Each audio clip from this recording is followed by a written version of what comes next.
Fa'alqi fi qulubihimur ru'ba, maka alqi, masukkan, fi qulubihim, pada hati mereka, ar-ru'ba, rasa takut, takut campur cemas gitu ya, khawatir, ini ar-ru'b, dredeg itu ya, orang dredeg, dredeg. Ente kedengaran mau digeruduk orang kan dredeg kan ya. Atau misal naudzubillah min dzalik, misal ya, Amerika mau mengirim bom gitu ya, mengirim bom ke Indonesia, atau Irak mau ngebom Indonesia, kan dredeg kan, was apa tadi, panas dingin rasanya, seperti itu, ar-ru'b, rasa khawatir, takut, nah, itu namanya ar-ru'b. Bismillahirrahmanirrahim. Alhamdulillah wassalatu wassalamu ala Rasulillah Sayyidina Muhammad ibn Abdullah wa ala alihi wa sahbihi wa man walah. La haula wa la quwata illa billah. Alhamdulillah kita dapat melanjutkan kembali kajian kitab Ayyuhal Walad setiap Senin ya. Kita meneruskan bab tentang nasihat Al-Imam Al-Ghazali, yaitu beliau mengatakan di lembar yang tiga lembar yang sebelumnya mengatakan, ayyuhal walad inni ansahuka bisamanati asya, aku akan menasihatimu dengan 8 perkara, terimalah dariku agar ilmunya ya, agar ilmu itu tidak menjadi tidak menjadi beban, tidak menjadi penuntut bagimu di hari kiamat. Biar ilmunya menjadi ilmu yang menyelamatkan kita di akhirat. Yang mana 8 perkara itu engkau kerjakan, yang 4 engkau kerjakan, yang 8 engkau tinggalkan. Nah, kita membahas poin yang kedua, yaitu yang harus engkau tinggalkan. Ada 4 perkara yang kau tinggalkan. Yang pertama kemarin kita siogianya harus meninggalkan sebisa mungkin berdebat atau bertengkar ya. Jangan sampai bertengkar dalam masalah apapun, walaupun masalah kebaikan jangan. Bertengkar itu dalam apapun jelek ya. Walaupun dalam agama, kalau demi kebaikan nggak ada ya. Bertengkar itu dalam kebaikan nggak ada. Kalau untuk kebaikan bukan bertengkar, itu namanya diskusi, beda ya. Diskusi dan cari jalan keluar. Itu pun nanti ketika kita diskusi itu, apakah ini karena Allah Ta'ala ataukah karena nafsu, maka nanti bisa ada ada dua hal, ada 2 tanda. Kalau dia ini diskusinya memang karena Allah, bukan karena nafsu, bukan karena bertengkar ya. Yang pertama apa kemarin? Salah satunya yang pertama, hendaklah engkau tidak membedakan antara yang nanti memunculkan kebaikan, yang benar itu di pihak dia atau di pihak engkau. Engkau tidak peduli. Jadi siapapun yang menang maka harus diikuti. Maka itu namanya diskusi. Kalau dia menang sendiri ya, mau menang sendiri padahal sudah banyak dalil, banyak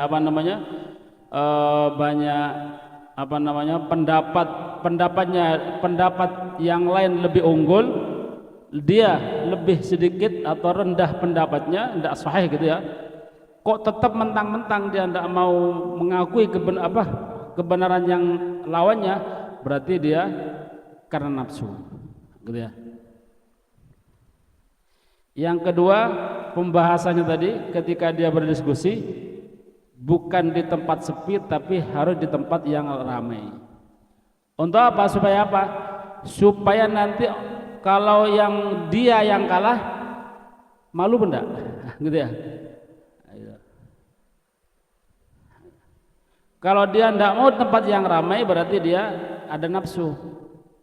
Apa nafsunya? Engkau takut nanti saya kalah di sini, nah, gitu ya. Itu. Tapi kalau 2 ini tidak sesuai dengan dua syarat tadi, berarti dia tetap, walaupun namanya diskusi, berarti bukan karena Allah. Jadi sebisa mungkin tidak boleh tidak boleh bertengkar dengan orang lain, tidak boleh. Di dalam masalah apapun semampumu. Ya. Yang kedua yang harus ditinggalkan adalah antahdar antakun nawaidan. Yang harus engkau tinggalkan adalah hati-hati ya engkau menjadi penasehat atau juru nasihat atau orang yang menasehati atau juru dakwah. Dakwah kan menasehati. Pengingat. Bukan ini apa namanya? Amal baik ini, amal yang iya betul amal luar biasa. Cuma kalau niatnya keliru bukan jadi amal baik, malah jadi penjerumus dia ke dalam neraka. Nah, gitu ya. Bagus kan? Jadi ustadz, jadi dai, ya, naik panggung, diluk-lukkan sana sini gitu ya, dikawal, semua ngawal dia. Ya.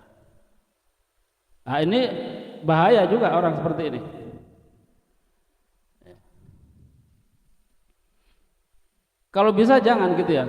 Tapi kalau dia bisa menjaga hati, wah boleh juga, tidak apa-apa. Silahkan. Nanti ada ketentuannya, gitu ya.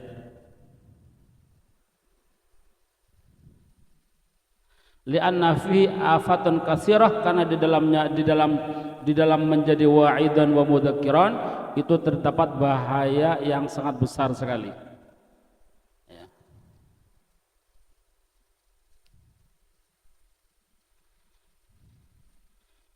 Illa an ta'mal bima taqulu awalan, kecuali engkau mengamalkan dulu apa yang mau engkau sampaikan. Nah, ini ya, susah ya. Jadi kalau kita mau menyampaikan sesuatu, amalkan dulu walaupun sekali. Ini sudah kita bahas kemarin ya. Habib Ali guru kita, enggak ada fotonya. Beliau tidak pernah menyampaikan sesuatu kecuali diamalkan dulu. Pernah membahas tentang masalah puasa, lupa nah, atau puasa Asyura, puasa apa gitu ya, salah satu puasa sunnah. Beliau bukan mengurungkannya, hendak membahasnya, mengcancel gitu ya, hendak membahasnya, enggak jadi membahas. Kenapa? Karena dia belum mengamalkannya. Baru tahun depan dia mengamalkannya. Kenapa? Karena ya Ustaz, kenapa dulu kok enggak dibahas ya? Karena dulu belum mengamalkan. Nah sekarang sudah mengamalkan, maka dia berani menyampaikan. Kemudian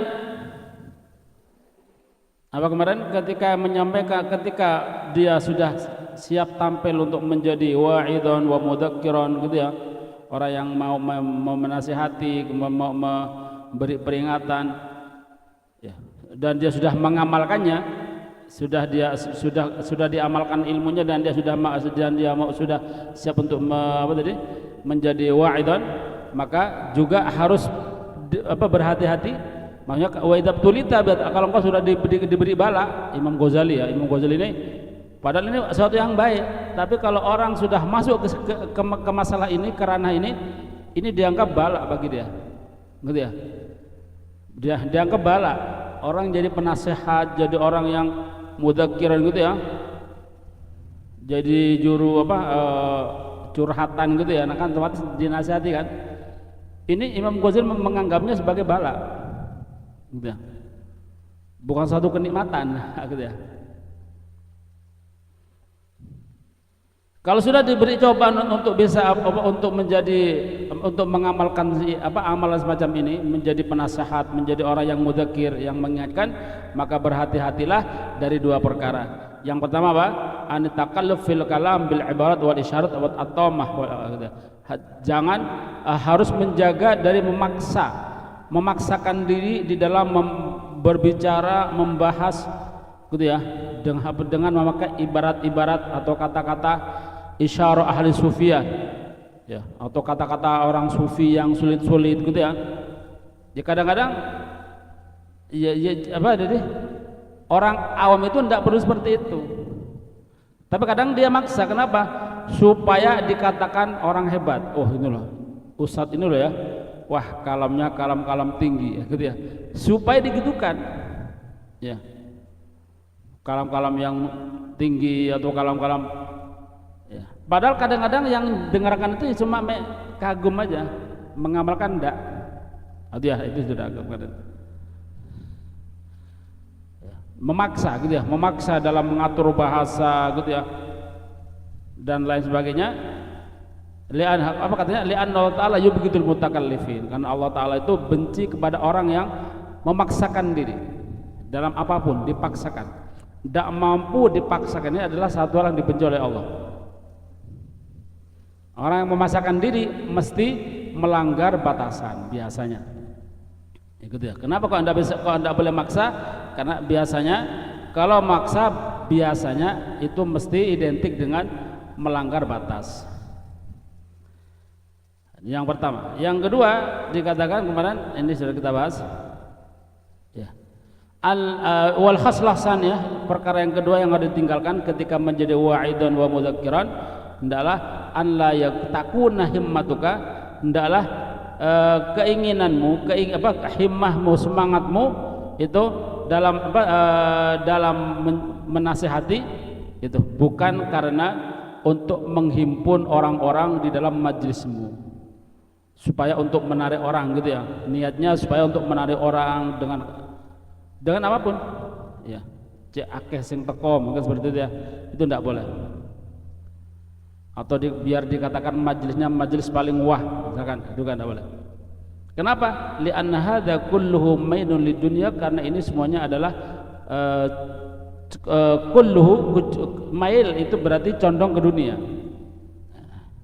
Wa huwa yatawalla minal ghaflah, dan ini terlahir dari kelalaian. Kemudian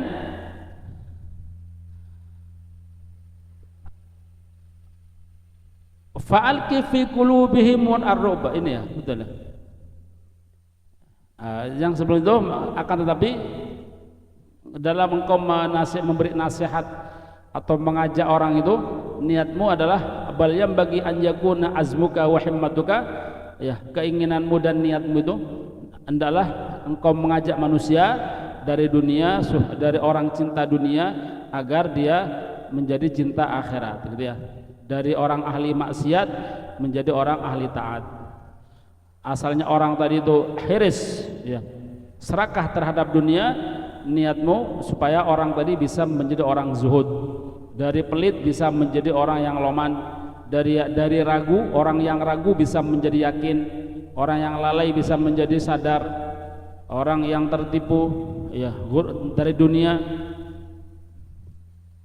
ya, atau orang yang suka berbuat maksiat, sukun nafas ya, orang yang jiwanya itu senang berbuat maksiat, pelanggaran, bisa menjadi orang yang takwa dan membuat cinta pada mereka akan akhirat dan menjadikan mereka benci kepada dunia dan lain sebagainya sampai bawah dia. Fa'alqi fi qulubihimur ru'ba, maka alqi, masukkan, fi qulubihim, pada hati mereka ar-ru'ba, rasa takut campur cemas gitu ya, khawatir, ini ar-ru'b, dredeg dia, orang dredeg. Ente kedengaran mau digerutuk orang kan dredeg kan ya. Atau misal naudzubillah min dzalik, misal ya, Amerika mau mengirim bom gitu ya, mengirim bom ke Indonesia, atau Irak mau ngebom Indonesia, kan dredeg kan, was apa tadi, panas dingin rasanya, seperti itu ar-ru'b, rasa khawatir, takut, nah, itu namanya ar-ru'b. Masukkan ke hati mereka rasa takut apa nih? Ya apa nanti di akhirat, ya apa nanti kalau mati nggak selamat ya apa nanti di Siratal Mustaqim, jalan di atas bagaimana, peleset apa enggak, kalau enggak meleset minimal gantungnya ya apa cara jalannya, ketika gantung nanti di neraka ada kalalip, tahu kalalip ya? Kalalip itu kayak gantolan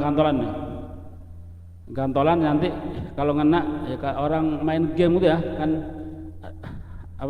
menghindar dari gantolan-gantolan tadi yang mau apa tadi, mau mencengkam gitu ya, menyelamatkan diri ya bayangkan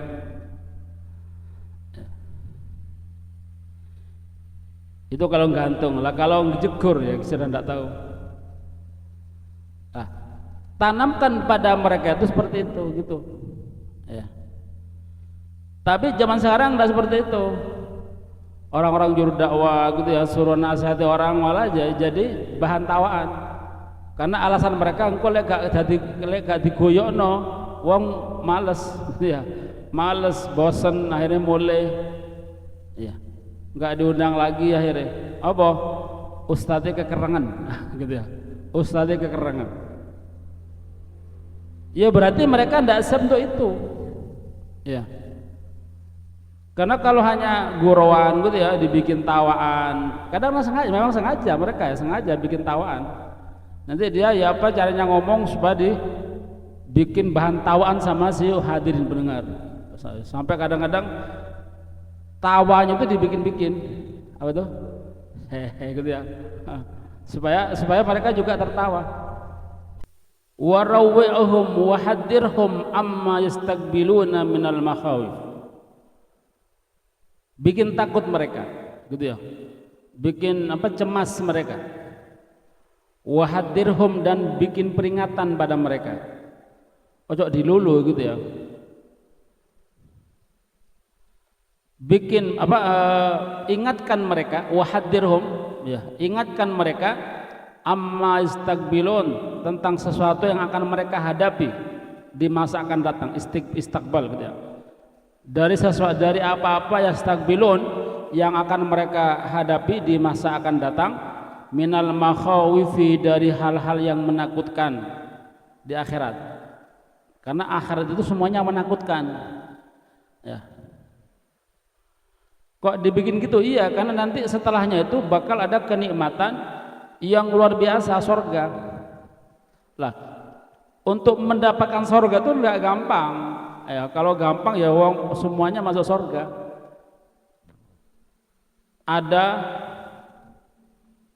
alam kubur yang pasti, al maut ya, diawali dengan kematian, dengan rasa sakit yang seperti itu, yang tidak selamat. Tapi ya kalau selamat ya enggak ya sebenarnya rasa sakit tetap ada orang mati itu.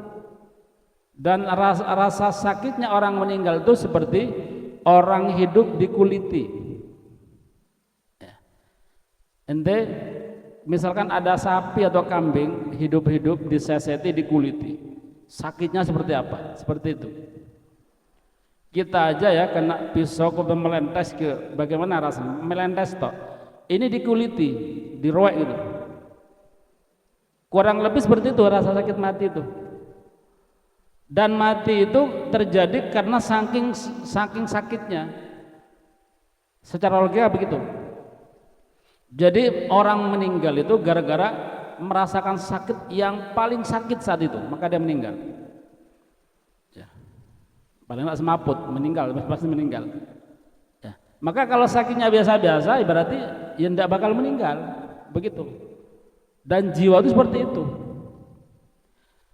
Cuman kadang-kadang rasa sakit itu memang badan ini akan terasa sakit, cuma kadang-kadang perasaan tuh terhibur, kadang-kadang lupa kadang-kadang rasa sakit tersebut ya.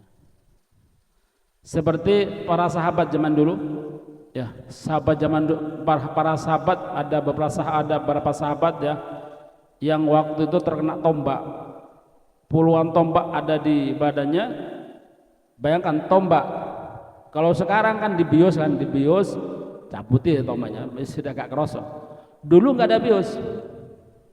Sahabat itu kalau supaya hilang rasa sakitnya, sebenarnya bukan hilang, nggak kerasa, keselimur dengan sesuatu yang lain. Jadi sahabat itu kalau supaya sahabatnya Nabi, supaya rasa tombak ini ketika dicabut dia betah dan tidak kerasa sakit, maksudnya tidak ngerasakan sakit, bukan tidak kerasa, tidak ngerasakan sakitnya tetap, biar tidak ngerasakan sakit, maka sahabat itu meminta supaya tombak tadi dicabut ketika dia sholat, cabut satu-satu, tidak kerasa ya. Kenapa? Karena rasa sakitnya ini lebih nikmat sholat, keselimur dengan sholat. Terus apakah hilang sakitnya? Tidak, tetap ada. jiwanya tetap merasakan sakit, cuma perasaannya enggak. Kenapa? Keselimur dengan sholat tadi. Begitu sahabat. Ya.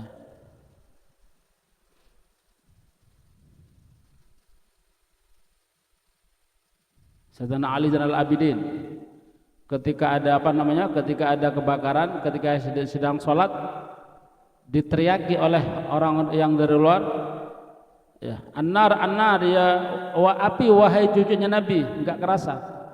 Ya, baru dia kerasa ketika salam, loh kok ada wis entek kabeh gitu ya kanan kirinya. Enggak kerasa. Lupa segala seperti itu juga.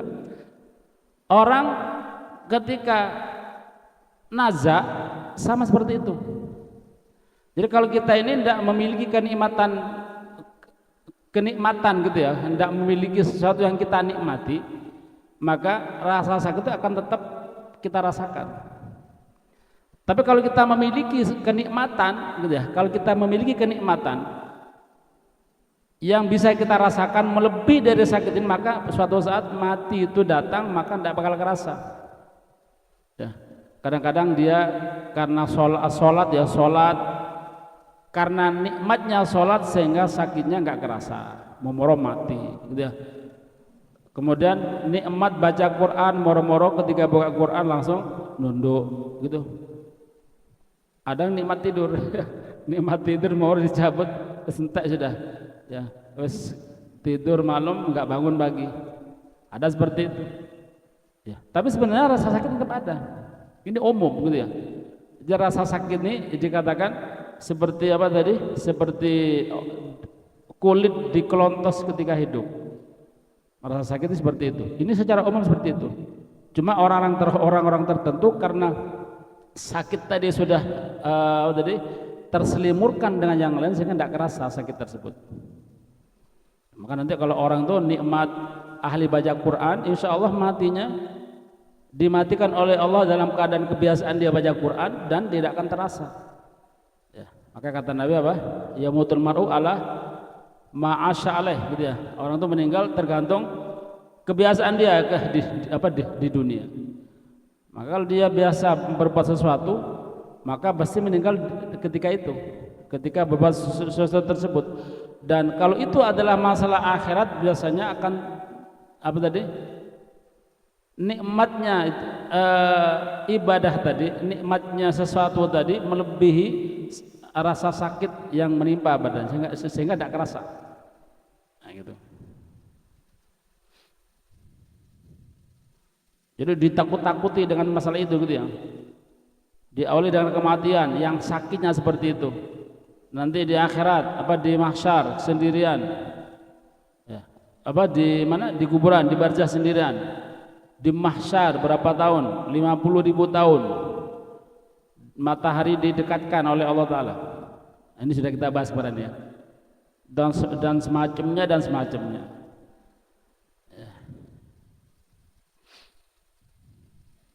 Mestinya orang yang ahli nasihat itu harus seperti itu. Jadi orang-orang tadi itu harus dikasih iming-iming yang senang-senang tok gitu ya. Ya sekali-kali harus dikasih hal-hal yang menakutkan biar mereka tuh punya rasa takut. Bagaimana bahayanya maksiat dan lain-lainnya. Wala'alla sifati batinihim tataghayyar. Dan barangkali ya, mudah-mudahan sifati qulubihim, sifat batiniah mereka itu tataghayyar bisa berubah. Dikasih cerita yang menakutkan itu barangkali bisa berubah mereka, gitu maksudnya.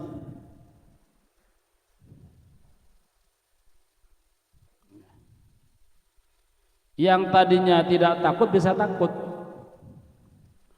Wa muamalat dzahirihim tatabaddal, dan muamalah atau perilaku zahir mereka barangkali bisa berubah, tatabaddal, bisa berubah gitu namanya, berubah. Yang tadinya jelek bisa menjadi baik, bisa berganti, badal ya. Yang tadinya jelek bisa berganti dengan baik, zahirnya. Hatinya bisa berubah, yang tadinya berani bisa takut, zahirnya juga barangkali bisa berubah, yang tadinya dohirnya itu ahli maksiat bisa berubah menjadi ahli taat. Wa yatadaharul hirs warraghbah, dan barangkali bakal nampak pada mereka al-hirs. Hirs itu rasa hirs. Hirs itu serakah, sangat berkeinginan.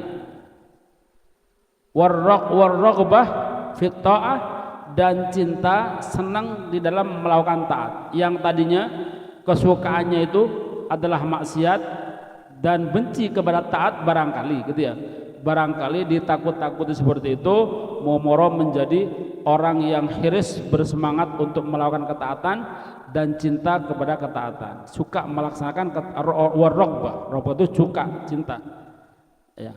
Raghbah itu dua makna kan, tergantung setelahnya, afi atau an, sudah ya, kita yang sudah paham kan. Raghbah itu maknanya sesuai dengan jar majrur setelahnya ada dua makna, bisa fi atau an. Fi itu maknanya cinta, kalau an maknanya benci ya.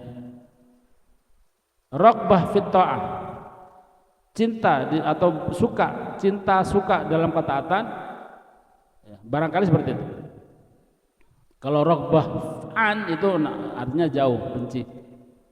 Waruju anil maksiyah, dan bisa kembali dari maksiat, kembali ke taat maksudnya. Jadi kembali dari maksiat menuju kepada ketaatan, barangkali bisa seperti itu gitu. Wa hada tariqul wa'di wan nasihah, dan ini adalah jalan atau cara menasihat al-wa'd, mau'idah sama nasihat. Ini adalah cara menasihat, cara memberi nasihat seperti itu. Wa kullu wa'din la yakunu hakadha fahuwa batilun, dan semua nasihat la yakunu hakadha, yang tidak seperti ini gitu maksudnya, yang tidak menjadi seperti ini. Setiap nasihat yang tidak seperti ini, yang tidak menakutkan kepada akhirat gitu ya, malah nanti jadi tertawaan awal sampai akhir, ngakak terus gitu ya. Dikatakan kalau versinya Imam Ghazali, la yakunu fahuwa wabalun ala man qala wa sami'a. Setiap nasihat yang tidak seperti ini, maka ini adalah wabalun, apa namanya, bala, bencana ya. Merupakan bala atau bencana bagi siapa? Ala man qala wa sami'a, bagi orang yang berkata, wa sami'a, yang mendengarkan sama ya. Ya kan, betul kan? Yang ngalor ngidul cerita, kemudian yang lucu-lucu, yang belakang ngakak, yang atas cerita, belakang ngakak, bahkan dibikin-bikin supaya ngakak. Ada di mana hadis itu ya, bangsa yang berbicara untuk menjadikan orang tertawa, maka bicaranya ini dosanya masuk ke dalam jurang neraka 70 tahun belum sampai, baru sampai 70 tahun, berarti saking dalamnya nerakanya. Lelucon gitu ya, bikin lelucon ya, sampai orang bisa ngakak-ngakak gitu ya. Lelucon, memang sengaja bikin lelucon, dilucu-lucu no ya. Maka masuk leluconnya tadi, masuk ke dalam neraka, masuk dia ke dalam jurang neraka 70 tahun baru sampai ke dalam ya. Alhamdulillah mendalik ya. Yang berbicara, yang menerangkan sama sebenarnya ya. Bal qila innahu ghulun wa syaitan. Ya. Bal, akan tetapi, kila dikatakan, ada mengatakan innahu, itu adalah maksudnya perbuatan semacam itu ya. Maksudnya nasihat atau mauidhah yang tidak semacam itu, yang tidak isinya itu, yang tidak menjadikan orang takut akhirat gitu ya, tidak menjadikan orang cinta akhirat, malah sebaliknya, misalkan maka hal itu merupakan innahu ghulun, Abu Ghulun al-muhlik, ghul al-muhlik, maka sesungguhnya itu merupakan adalah muhlik, mughul, ghul itu maknanya muhlik, ada di bawah sendiri nomor 4, ghul al-ghul ya, al-ghul al-muhlik, perkara yang muhlik ya, gitu, penghancur gitu ya. Muhlik itu adalah penghancur ya. Perbuatannya ini adalah penghancur ya. Penghancur wa syaitanun, ada setan berarti. Kenapa? Nantinya orang tidak menjadikan takut kepada Allah, balik biasa saja, syukur-syukur tidak jadi orang rusak, balik ya balik asal ya. Nah, datang nanti maunya pingin dengarkan nasihat, karena yang dinasihat itu enggak ada, atau mungkin ilmunya sedikit saja, yang banyak itu apa tawanya, kadang-kadang ilmunya lupa, sing dieling tawanya tok, pulang enggak ada apa-apa ya, pulang enggak mendapatkan apa-apa sama sekali, bahkan tambah berani ya. Mohon maaf misalkan ya, hadir pengajian, hadir majlis, bawa walafu misalkan ya, bawa kendaraane, boleh bawa kendaraane, nanti bulan depan hadir lagi bawa lagi ya. Bahkan naudzubillah kadang-kadang awalnya biasa-biasa jadi luar biasa, jadi bolak-balik, akhirnya naudzubillah terjadi hal yang tidak diinginkan ya. Kenapa? Karena nggak ada hal yang ditakuti oleh dia, nasihatnya tidak satupun menjurus kepada yang hadir ya, haram gitu, nggak ada. Atau mungkin dia ngomong haram cuma sambil tertawa, sambil lelucon, ngakak-ngakak gitu ya, wah ini haram, tawa bikin lelucon ya, ngakak-ngakak, padahal mestinya kalau dengar haram mestinya nangis, neraka nangis, begitu mestinya ya. Nah, mestinya seperti itu ya. Kadang-kadang majelis itu seperti, kadang-kadang majelis akhir zaman seperti itu, jarang yang nangis ya, ada juga, ada yang masih seperti itu, mungkin Darul Hadis mungkin ya, ada dulu ketika kita hadir gitu ya di majelis dulu. Sekarang orang sudah khalwah, dulu ketika masih keluar ya Muhammad bil Fiqih, yang sekarang masih khalwah orangnya ya, jarang keluar. Dulu kalau ngaji gitu ya, terus apa namanya, enggak ada dunia sama sekali. Ngakak tuh ngakak, senyum aja enggak gitu ya, senyum aja enggak, sengaja nangis gitu ya, jerit sana jerit sini gitu ya. Nah, dulu sekarang sudah jarang sudah ya. Yang ada ngakak kalau sekarang ya, yang ada macam ngakak. Serius jarang, sudah jarang, karena kalau terlalu serius juga akan ditinggalkan oleh orang, sehingga banyak mereka orang-orang yang mestinya menasihati dikelola supaya bisa ngakak-ngakak. Itu aja ya. Kalau versinya Imam Ghazali sudah tidak masuk sudah ya. Dan efeknya tadi kita bahas tadi, nggak ada orang yang hadir itu ya, mungkin ada 1-2, cuma mayoritas ya, pulang nggak dapat apa-apa, malah mungkin dapat dosa, atau mungkin dia tanpa berdosa, dia berani berdosa. Kemudian wallahu a'lam.